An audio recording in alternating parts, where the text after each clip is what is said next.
All right, hey, big game this weekend, so no one better to have back on the show than the professor, Michael Katz, covers Ole Miss, of course, for the DJ Journal. Michael, it's been too long. How are you, man? I know, man. It's been a while. How are you doing? Last time I saw you, you were big-timing me at the College Football Hall of Fame. Well, you know, once you get on Netflix, you just don't have time for some people. You know what? I get it. Actually, I don't get it. Couldn't be me. Well, I'll tell you something I didn't get, Michael. Maybe you can help explain it to us. What in the hell happened to Ole Miss last week against Washington State? That game was a nail-biter, despite it being a 33.5 point spread. What happened? That was a weird one. If we're being honest, that just looked like a really uninspired effort by Ole Miss, and I kind of get it. You know, obviously you've got this really big stretch coming up, starts this weekend at Georgia, and then you've got at Oklahoma the next week. I mean, I think those are the two games that are going to kind of define whether the season ends in a playoff berth or not. They got the LSU one out of the way, and then there are these two that I think are looming large. Also Ole Miss hasn't necessarily been great out of buys under Lane. A lot of that is because they were playing Alabama after bye weeks for a bit, and so they would lose those games. But last year, I think their first bye, they beat Oklahoma, and it was kind of an ugly game. And then after the second bye, after they beat Georgia, they went to the Swamp and lost. So, they've had these sorts of moments, but it was not what we expected.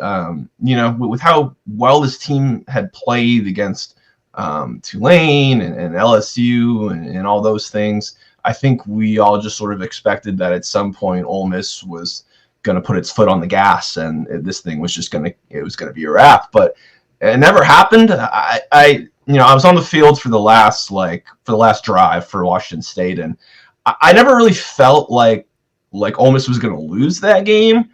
But there were a couple moments, like the late pass interference, that gave them like one more play. I was like, are we doing the Kentucky thing again? Like, oh boy, I've seen this one before. It never felt like they were going to lose it, but man, it never felt like they had it as handily as they should have. Yeah. And it was just, it was weird because it's not like Washington State, I'll give them credit. I think they fought a lot harder that day. But they are not. It's like nothing they did. I was like, wow, they're really good. It was like, oh, how's this happening? Yeah, the crazy thing is, like, they came in averaging like 78 yards rushing a game, and then you've got their running back breaking off a 46-yard run with safeties out of position, and they run for like 128 yards. It was pretty wild to see. All those things that you would have assumed that Ole Miss kind of took care of during the bye week seem to rear their heads at a bad time. Well, one thing I did learn about Washington State, I know you're from that region, so maybe, or at least that coast, so maybe you were well aware, but I wasn't. Washington State travels well, and that was impressive. And what was not to Lane Kiffin was the student section and probably just the overall crowd. You alluded to it in the opening statement, finding a better way to approach these 11 a.m. kicks. Could you sense, how did you feel the energy was pregame with the team? I don't know. We're a morning practice format team that should equate to playing well in the morning. Used to, but didn't feel like that. I thought our red zone offense showed up about like our student section did today. Very similar. So, how's he keep getting away with this stuff? Is it because no one really cares in Oxford as long as they're winning? It was funny. I looked at the student section with right at kickoff, and I turned to people in the press box. I was like, "Is he going to say something or not?" And then they were like, "Oh, he's going to say something. It's just how thinly veiled will it be?" And then we made it like a little bit through the press conference, and then he compared the red zone offense to the student section. I was like, "There it is. He's back." I think those 11:45 start is kind of a tough ask against a team that I don't think anyone was expecting this to be a 3-point game, right? I think everyone was expecting this to be, a 3-touchdown game at halftime. I think he's probably frustrated because this is a top 10 team that is undefeated and has had a really good run these last few years, particularly in Oxford. So I kind of get it. But yeah, I mean, listen, as long as they're winning, people get mad at the jabs and take it personally, but there's also, it's just like, Lane's going to do what he's going to do, and as long as he's winning games, you're going to take it. That being said, the Washington State contingent was incredible. When I was on the field, I looked up in the corner because, it's kind of hard to tell from the press box because everyone's wearing red. It's just like what shade. But I looked in that corner and like, man, there were a ton of people wearing crimson. It was really cool. Washington State's had a really kind of brutal couple of years with the realignment and kind of getting left out of things, but that was really, really cool to see. Mm-hmm. Well, I just know Lane is getting inundated with Florida fans and Penn State fans saying, hey, we'll show up for a noon game, but I'm just throwing that out there. But hey, you wrote about old Mr. Trinidad Chambliss over at the DJ Journal. Go check it out. I've retweeted it. Really great stuff from you, Michael. This guy really literally is perhaps the biggest story in college football this year because he came out of nowhere. What was your mindset going in, and what did you learn about Trinidad after you wrote that piece? So going into that story, I had talked to his head coach at Ferris State, which is where he came from, the Division II school, one of the powerhouses down there. I kind of like equate them to like what North Dakota State is at the FCS level, just kicking everyone's ass for the most part. And so like I sort of knew the underdog part of it and how he got to Ole Miss, but I went home for the bye week to California, and I was talking to my mom, and she was just like, Trinidad's a really interesting name. I wonder where it comes from. And I was like, well, it's probably not because they're fans of the Caribbean islands. There's got to be something else there. And so I kind of thought, I was like, I kind of want to know like more about like where he comes from, his family. So I got a hold of his parents and had a really great talk with them. And I talked to his high school coach. And I think the coolest thing about his story is, especially now in this era of college football where it's like all business, it kind of seems like a little bit of the joy that we kind of loved about college football kind of gets lost these days. And Trinidad's just a kid who just like, even when he was growing up, he was doing footwork drills before he would go to bed. His parents would hit him with pool noodles as he like went through progressions. He would play catch in the front yard with his dad, and like all the neighborhood kids would come and start playing too. Like there's just like a genuine joy that he gets from football. And if you've ever seen him, he's always smiling. I've only seen him not smile once. And it was in the post-game press conference after Washington State when I think they all got reamed by Lane. And no one was happy after that one. But other than that, I mean, this is just a guy who genuinely loves it. And I think it's kind of refreshing right now because, again, we get caught up in all the NIL and the business side of things. And it's just what a story about a guy who loved the game, got his opportunity when no one thought he was going to get the opportunity at Ole Miss. I mean, this was Austin Simmons' show. I mean, they brought him to media days. He is a project. He had odds on the Heisman board before the season started. There was no way that this was going to happen. And then it does, and Trinidad comes in and he seizes the opportunity, and it's a really cool story about someone doing it for the right reasons, and a guy who had his moment and didn't let it pass him by. Yeah, no, that was one of the things that I really wanted to ask you about because it's it is so unique. That do you have any information on the recruiting pitch or anything like that? Because like you just laid out, we got to remember. I mean, Ole Miss fans. I've talked to people in and around that building as well, all in on Austin Simmons. And I'm not saying they're out on him, but just the level of what they thought he could be, to get this other quarterback to come in and be like, okay, just so you know, we've got maybe a superstar. You're likely not going to be in the Heisman contention midway through the season. How do you get a guy like that to come to Oxford? What was it that made him, even in the face of an extremely talented quarterback in front of him on the depth chart, what made him come to Oxford? It's pretty crazy. I mean, I even remember last year when Jackson, who was a first-round pick, people were like, man, wait till you see the next guy. Like people were having that conversation last year when Jackson led the nation in like passing efficiency and yards per game, and has obviously been playing really, really well for the Giants. I think Trinidad is one of those guys who's always sort of bet on himself. He's, he wasn't highly recruited. He was small. He was recruited during COVID. He wasn't on the camp circuit, so he's always kind of flown under the radar and had to fight for it. At Ferris State, he was the backup for 3 years before he got his chance to lead them. He's a guy who just sort of sticks things through and bets on himself and has that confidence. And from what his parents told me, when they got to Oxford, the research that Lane and Charlie Weiss Jr. and Joe Judge, the quarterbacks coach, had done was just so impressive to them. They had a plan. They knew what he did. This wasn't just hey, we saw some of your clips on Twitter and we think we love to get you here. This was a guy that they had a plan for, and I think it was big too because he's really close with his family. He's from Grand Rapids, which is not around the corner from Oxford. Ferris State was about an hour away.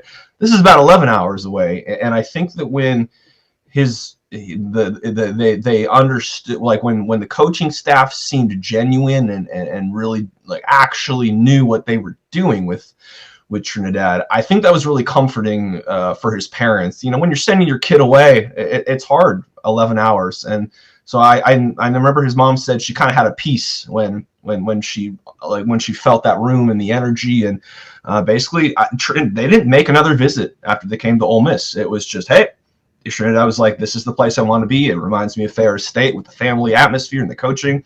And then his parents were just like, dude, like let's do it. And so yeah, it is. But I mean, it is kind of wild to think, like, under most circumstances, who would have imagined that this guy would actually be playing in meaningful games? Yeah, I mean, he got here in like June. I mean, it's crazy the way this thing is blown up.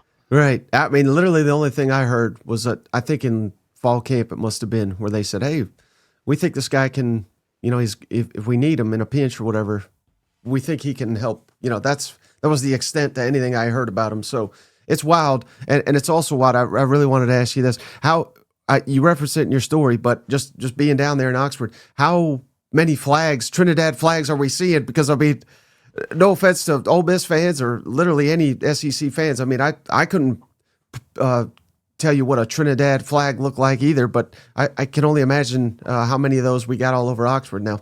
Yeah, as a lifelong fan of Trinidad Tobago myself, it's funny because his first start was Arkansas. Like right after that, people started getting flags, and for my story, I literally I just went to the square downtown Oxford and I just walked around the entire thing looking for every place that had a Trinidad flag because I want to talk to the owner about it. I was just driving around the other day. People in front of their homes had Trinidad flags. There's people got pins. There's Trinidad for Heisman stuff with the flag. I remember a few weeks ago, someone posted the Google trends of flags being ordered.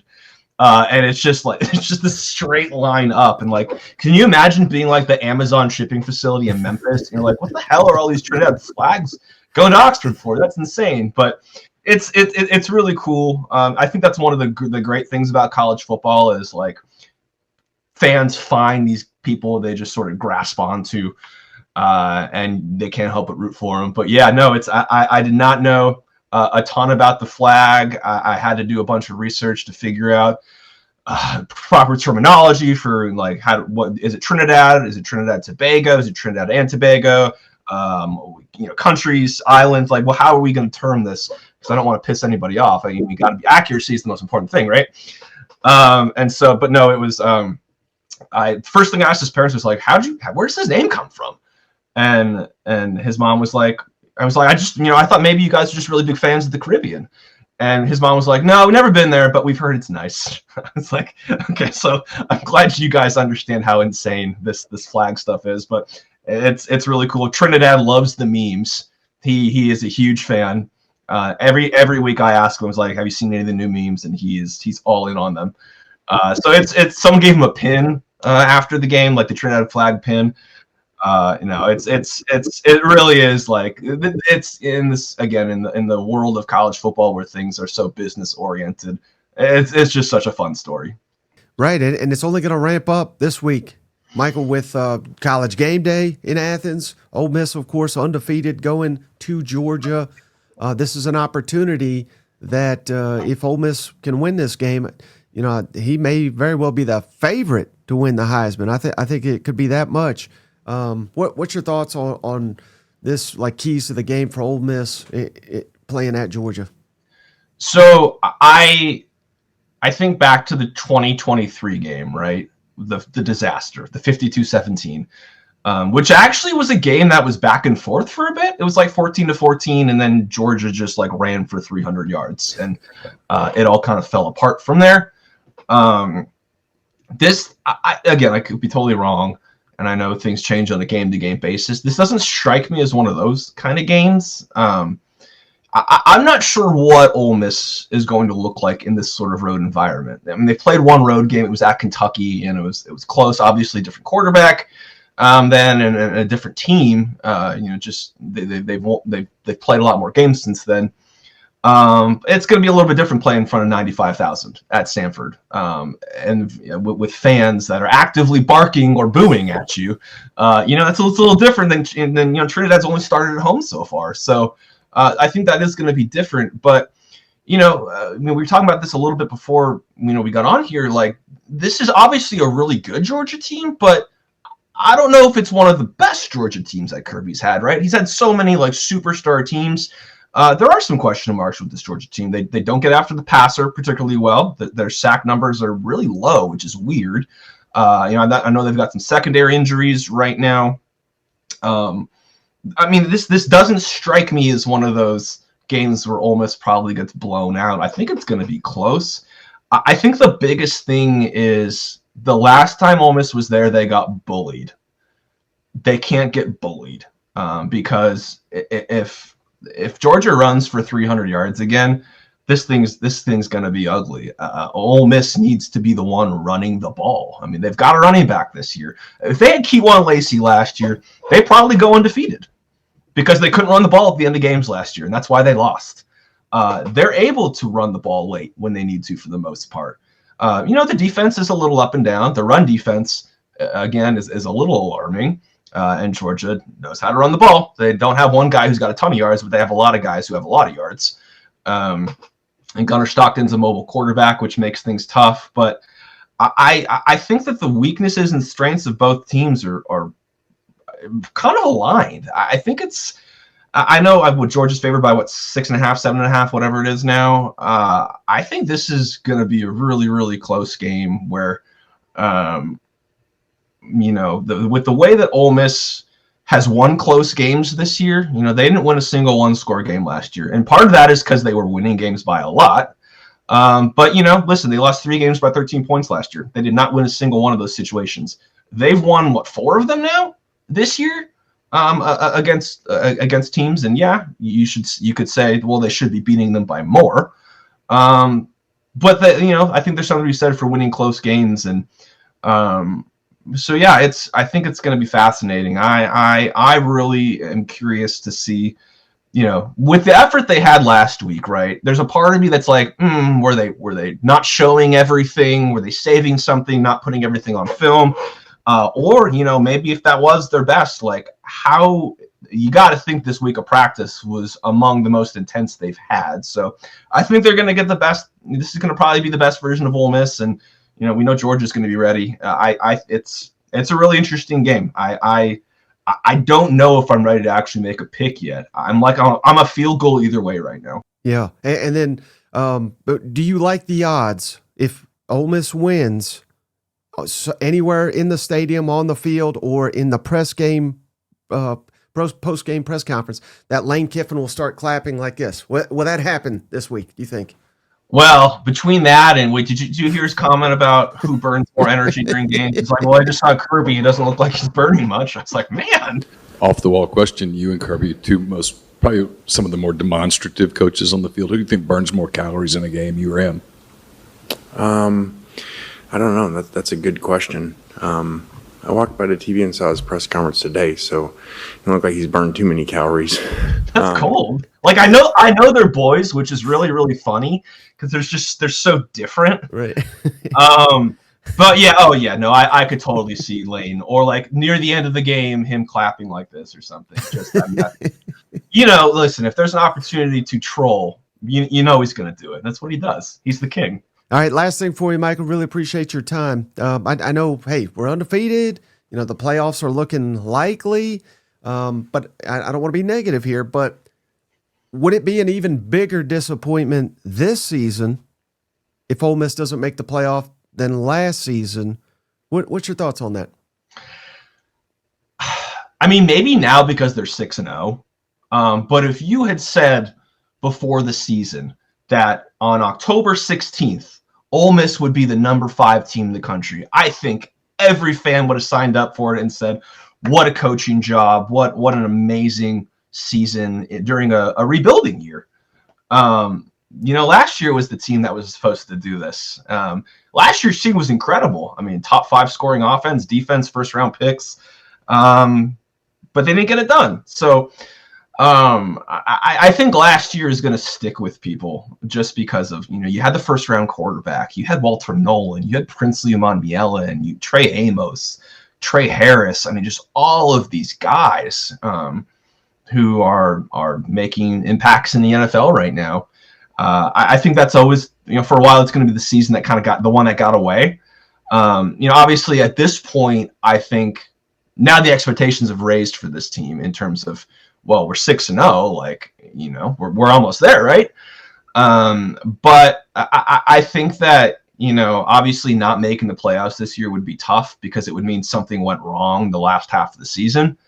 But that being said, I don't think there's any way that if they, keep winning in a way that they are right now, I mean, this is one of the best coaching jobs Lane's done. No, absolutely. To your point, I thought this was an 8-4 team. I did too. So yeah, he's doing a masterful job. All right, Michael, we really appreciate you. I'm going to put a link to your story in the show notes so everybody could go check it out. Besides that, though, can you tell the audience how to follow you and how to find your work? Yeah, if you want some bad memes, I'm a king. I'm very good at those. You can find me on Twitter at Michael L. Katz, and you can find my work at djournal.com, and I tweet some of it out too, depending how happy I am with it. So yeah, if you're willing to see some bad memes and some occasional news on Ole Miss football, that's where to find me. Thank you for calling it Twitter. I'm never switching. I can't, man. I'm not calling. I'm not.